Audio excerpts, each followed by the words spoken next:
පාරිභෝගික ආරක්ෂණය. ඔයා දන්නවා පාරිභෝගික ආරක්ෂණයේදී වෙන්නේ සරලවම කිව්වොත් පාරිභෝගික ආරක්ෂාවන එක. මම පන්තිදී ගත්ත උදාහරණ මතකයි නේද? මම කිව්වා යම් මිනිස්සෙක් ලක්ෂ 7ක් දීලා ෆෝන් එකක් මිලට ගන්නවා. අන්තිමේදී එයාට ඒ ෆෝන් එකෙන් බලාපොරොත්තු වෙන උපරිම තෘප්තිය ලැබෙන්නේ නැත්තම් එයාට පුළුවන් නීතිමය ආවරණයක් ලබා ගන්න. ඒ උදාහරණෙම මම මෙතනත් ආයෙත් අරගෙන ඔයාලට කියා දෙන්නම්. දැන් බලන්න පාරිභෝගිකයෙක් ඉන්නවා පුතා එයා රුපියල් ලක්ෂ 7ක් දීලා ෆෝන් එකක් මිලට ගන්නවා. ගෙවන මුදල රුපියල් ලක්ෂ 7යි. ඔයා දන්නවා මුදලක් ගෙවලා අපි භාණ්ඩයකින් උපරිම තෘප්තියක් බලාපොරොත්තු වෙනවා. ඔයාගේ වචනෙන් කිව්වොත් උපරිම ආතල් එක. ඉතින් ඒ ආතල් එක බලාපොරොත්තු වෙන තමයි මෙයා ලක්ෂ 7ක් දීලා iPhone එකක් මිලට ගන්නෙ. ඒ කියන්නේ හොඳ කැමරා සෙටින් එකක් තියෙන්න ඕනි.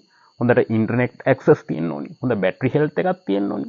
අනිත් ෆීචර් ඉන්ටෙක් හොඳට තියෙන්න ඕනි. ඉතින් මේවා බලාපොරොත්තුෙන් ගන්න මේ පාරිභෝගිකයා ෆෝන් එක අරන් ගෙදර එනවා. ගෙදර ආවට පස්සේ ෆෝන් එක ඕෆ් වෙනවා. ෆෝන් එකේ අලුතෙන් එන අප්ඩේට් ගැහුවට පස්සේ ෆෝන් එක වැඩ කරන්නේ නැතුව යනවා. ඩිස්ප්ලේ යනවා. ෆෝන් එකේ අවුල් ජාලාවක්. මේ වගේ අවස්ථාවලදී මේ පාරිභෝගිකයා ආයේ කඩේට ගිහින් කියනවා මම මේ ගත්ත ෆෝන් එකෙන් මට කිසිම වැඩක් කරගන්න දුන්නේ නැහැ. මම බලාපොරොත්තු වුණ තෘප්තිය ආතල් එක මට ලැබුණේ නැහැ. මට මේ ෆෝන් එකට වෙන ෆෝන් එකක් මාරු කරලා දෙන්න. නැත්තම් මට ලක්ෂ 7 දෙන්න. මෙන්න ඔයා මට දුන්න බිල් එක. මේ ඔයා මට දුන්න වොරන්ටිය. ඉතින් මට ෆෝන් එකක් දෙන්න. නැත්තම් සල්ලි ටික දෙන්න කියලා පාරිභෝගිකයා පුතා ව්‍යාපාරයට කියනවා. ඒ අවස්ථාවේදී ව්‍යාපාරය කියනවා එහෙම දෙන්න බෑ. අපි දෙන්නේ නැහැ. පාරිභෝගිකව ගණන් ගන්නෑ.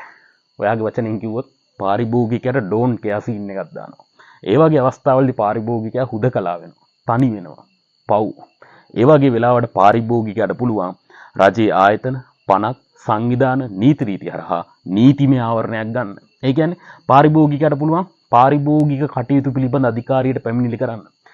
මේ ආයතනට විරුද්ධ නඩු දාන්න. නීති රීති හරහා නඩු දාන්න.